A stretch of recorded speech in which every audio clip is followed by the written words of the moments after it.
This review is covering Ultimate Pong for the Intellivision, but before I jump into that, I'm going to go into a little bit of the history regarding Pong. Paraphrasing from Wikipedia, Pong is one of the earliest arcade video games and the first sports arcade video game. Manufactured by Atari, it was originally released in 1972. Pong is a two-dimensional sports game that simulates table tennis featuring simple graphics. The player controls an in-game paddle by moving it vertically, and you can compete against either a computer-controlled opponent or another player controlling the second paddle on the opposing side. Players use the paddles to hit a ball back and forth. Several publications consider Pong the launch of the video game industry as a lucrative enterprise. Even the video game giant Nintendo entered the video game market with clones of Home Pong. Enter the Intellivision console. Released in 1979, the original Intellivision has a catalog of 125 video games, not one of which feature the video game Pong. This was most likely due to the fact that at the time, the Intellivision was in direct competition with Atari. According to the Intellivision Wikipedia page in 1981, Mattel, the parent company of Intellivision, had planned on releasing a version of Pong called Hockey as part of the triple action cartridge, but was not released due to legal concerns. Fast forwarding to 2016 at the Portland Retro Gaming Expo, Ultimate Pong made its debut and would go on sale to the public at the tail end of October 2016. Ultimate Pong is an action game containing 15 variations of the video game Pong. It was designed and written from scratch. You can play either with one player against the computer, two players, or four players, which would require an ECS expansion module. In the most basic game variations, each player has a single paddle and there are no obstacles on the screen. Other game variations add paddles and obstacles, and some are inspired by various sports and change the playfield around. Let's discuss these variations. Reading from the manual. Variation 1. Pong. It's the classic arcade ping pong game that you remember. Move your paddle to keep the ball from getting past you. Pong 4. Attach your Intellivision Entertainment computer system to the master component and 4 players can compete at once. Try small paddles for a real challenge. Basketball. Shoot the ball into your opponent's basket to score. Make a fast break. You have to play both offense and defense to win this game. This is one of the only variations where the ball can bounce off all 4 walls. And by the way, I noticed in basketball when you score you are only awarded 1 point. Barrier tennis. It's tennis with a twist. Each court has barriers that give players 2 stationary barriers on the court to block or make shots. Move your paddle horizontally or vertically. Think fast. Battle Pong. Get the ball past your opponent's wall of bricks to score a point. Shoot your laser to eliminate his bricks and break through his defenses, but remember to keep the ball from hitting your wall. Adding to this, in order to shoot your laser, you can either press 5 on the keypad or press the bottom button on either side of the controller. When the enemy laser strikes the paddle is frozen momentarily. Now I don't know for sure if this is a bug, but before the ball is served, you can fire your laser endlessly and destroy all the barriers before play even starts. It works this way on all versions I tested. By the way, firing the laser makes a sound similar to that of a cricket. Brick Pong. Get the ball past your opponent's wall of bricks to score a point. Each time the ball strikes the wall, a brick disappears. Punch a hole in that wall. Catch. In catch, you still try to get the ball past your opponent, but your large paddle has a gaping hole in the middle which works as both an advantage and disadvantage. Deceptively tricky. Grid ball. Slide your paddles up and down to create an opening and maneuver the ball through the gates into your opponent's goal for a score.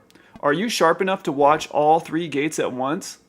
Hockey. Try for a fast break down the ice to put the puck in the net, but don't forget to move your goalie into position when you're on defense. Rebound. Keep the ball from getting past you as it rebounds off the top on both sides of the court. You'll have to play all the angles to make a save and keep the ball in play to have a chance to win.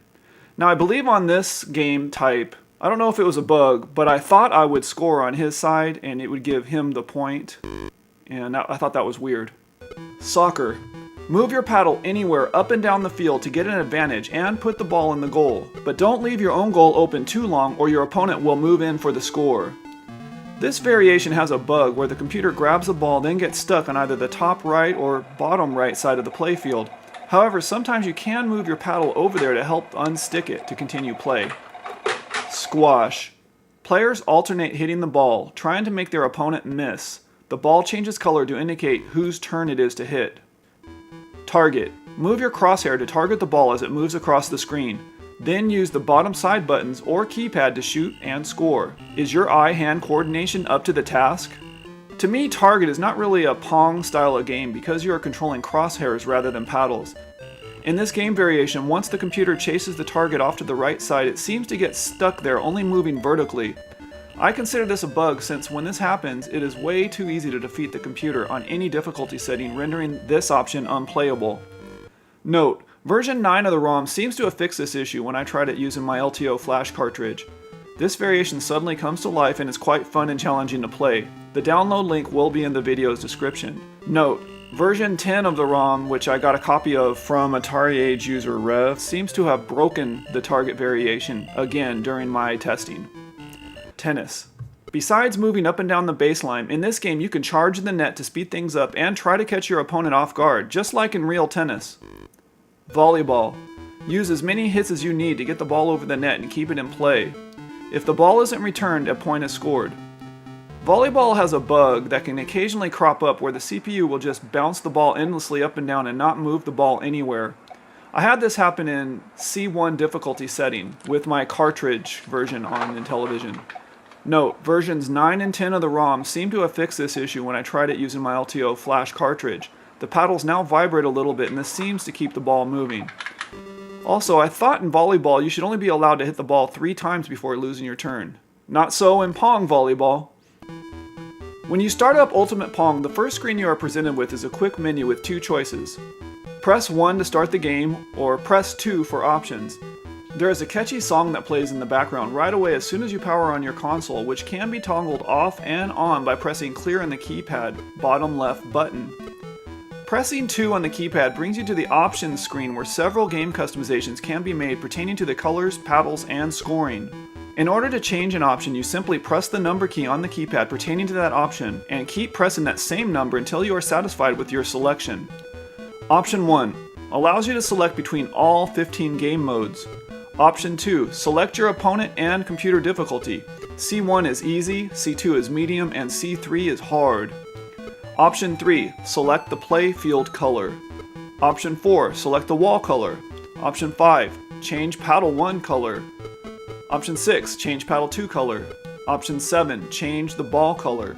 Option 8, set the paddle size, either large or small. Option 9, choose the number of points required to win a game. The options available are 5, 10, 12, 15, 21, 30, 35, 40, 50, 75, 90, and 99. Option 0 exits the options menu.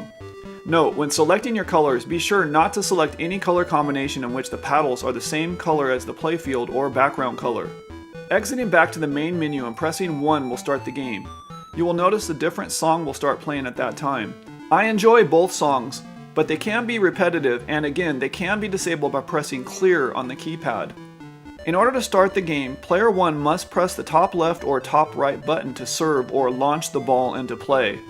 Any game may be paused or resumed by simultaneously pressing 1 and 9 on the keypad. When the game is in pause mode, pressing enter bottom right on the keypad will abort the current game, returning you back to the main menu. On the surface, it looks like Ultimate Pong was inspired heavily from Atari's Video Olympics, with a few more variations thrown in. In fact, I asked one of the game's designers, Atari Age user Rev, about that very question, and this was his response. It was not specifically inspired from Atari Video Olympics, although I did look at it for ideas. In searching for modes to include, a lot of research was done across pretty much every version of Pong that was ever done, from the standalone consoles and home ports and even online games, and even a couple of new versions included. And then he added, as to why Pong on Intellivision? Pong was my first video game ever played. Then growing up, our second console was Intellivision, and since Pong was never on Intellivision, why not bring it over? And why just have a single mode? A variety of modes to choose from makes for a much better game.